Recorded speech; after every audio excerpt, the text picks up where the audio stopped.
bëjmë drona për agrikulturë dhe drona për zjarfikje. Dhe kjo ka pasur ndikim pozitiv direkt.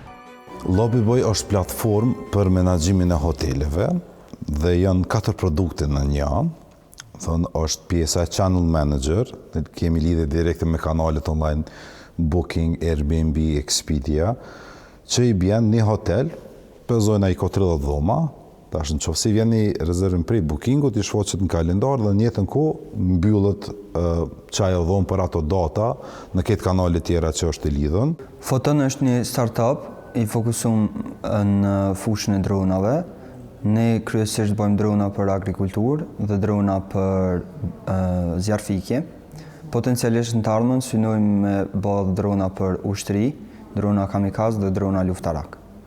Punajna zgjedh pjesë e stara projektit, është fundet prej EU-s edhe përveç trajnimeve, mentorime që kemi pas nga ana tyre, kemi marrë dhe mbështetje financiare. Kjo mbështetje financiare na ka mundësu e para për mi zhvillu disa module, disa funksione që janë konë të domosdoshme për pjesën tonë. Mbështetja nga Bashkimi Evropian ka qenë shumë anshme edhe shumë e nevojshme.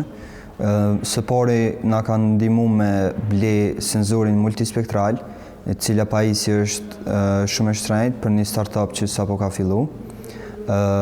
Ai sensor na ka mundësu me i marrë dhonat që neve na dohen për me arrit qëllimin e projektit tonë me agrikulturë. Kemi pas mbështetje nga Bashkimi Evropian edhe me trajnime.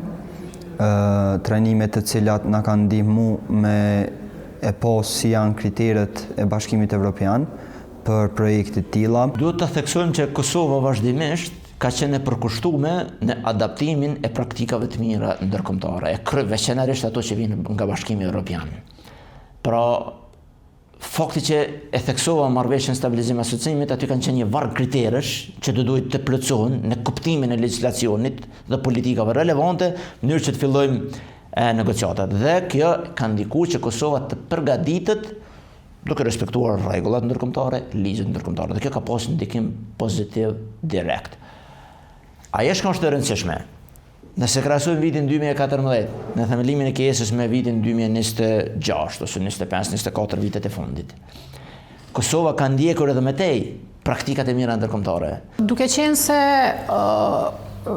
Bashkimi Evropian dhe këto reformat që shtyhen në kuadër të programeve me Bashkimin Evropian, gjithmonë kanë një nivel të, kisha thënë, kushtëzimit pozitiv dhe në një objektiv që të çoj vendet përfituese jo anëtare si Kosova një hap më afër Bashkimit Evropian.